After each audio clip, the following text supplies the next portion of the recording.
It's been some time since the last video, so in this video I would like to cover some updates on what is the idea that we have arrived at and our current stage of implementation. So after a meeting with Claudine and Mary, we have decided that we will do away with the volunteer onboarding idea and proceed with the scrapbook idea that they had initially. There are a few reasons as to why we decided to proceed with the scrapbook idea. Firstly, we think that it fulfills the current needs of Care Corner, whereby the scrapbook cannot be completed with the staff alone and they would require the manpower from our end. Secondly, it also is a meaningful project whereby we can help bridge the gap between the caregivers as well as the elderly. Because with dementia patients, they tend to be quite easily frustrated, and this would provide a hard time for the family members or the caretakers who are with them most of the time. So we hope that through this journaling and scrapbook, we can provide more insights into what the elderlies have been through in their lives and create sort of a conversation starter for the caretakers to interact with them and really get to know them more rather than just see them as a burden. So we hope that through this project it can alleviate some of the tensions that the caretakers have with their dementia elderly.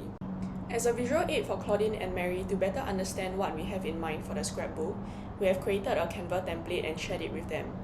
When creating this Canva template, I tried to ensure that my designs would allow for more collaboration between us and the elderly, meaning that there will be parts whereby they can do some arts and crafts such as helping paste the stickers or just drawing simple flowers and things like that they can manage. Besides that, I think I also tried to include some of the more sensitive topics and tried to disguise them as a more harmless one, because I remember Mary bringing up to us whereby the elderly tend to think that death is a sensitive topic and they don't really want to talk about it, meaning they don't share their plans for their funeral perhaps, or what to do with their assets maybe. That's why I've included a page asking them for their Christmas wishes, which is in line with the current festive season. I was hoping that this would be an opportunity for the elderly to share more about what they want and for it to be fulfilled by their children. If not, it could also offer some insights for the children to take into consideration when planning their afterlife matters. I would say that we also intentionally made this resemble a memento by asking them for their favourite quotes, showing pictures of their family and friends, as well as asking them directly how they would like to be remembered. Because ultimately, besides just being a conversation starter, we also hope for the scrapbook to be something that the children can remember their parents by. Upon realigning with Claudine and Mary, we realised that we actually overdone the arts and craft part, because initially they had mentioned to us that they did wish for it to be a somewhat collaborative project between us and the elderly.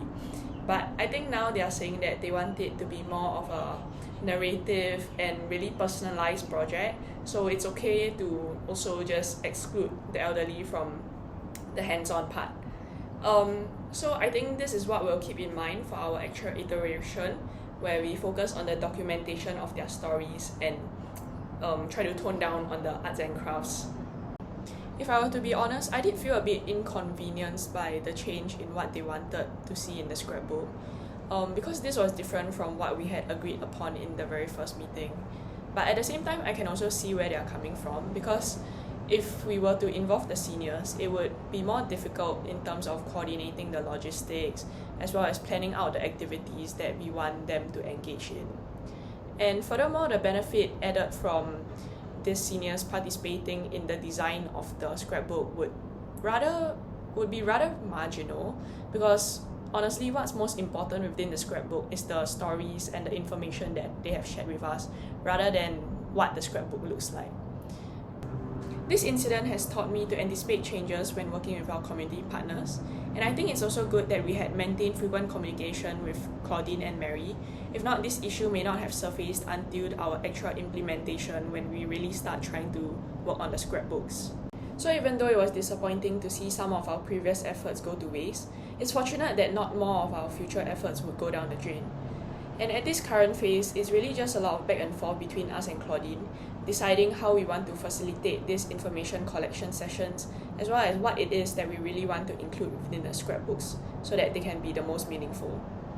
I think for now we will just continue planning our December pilot session, and I will keep you posted.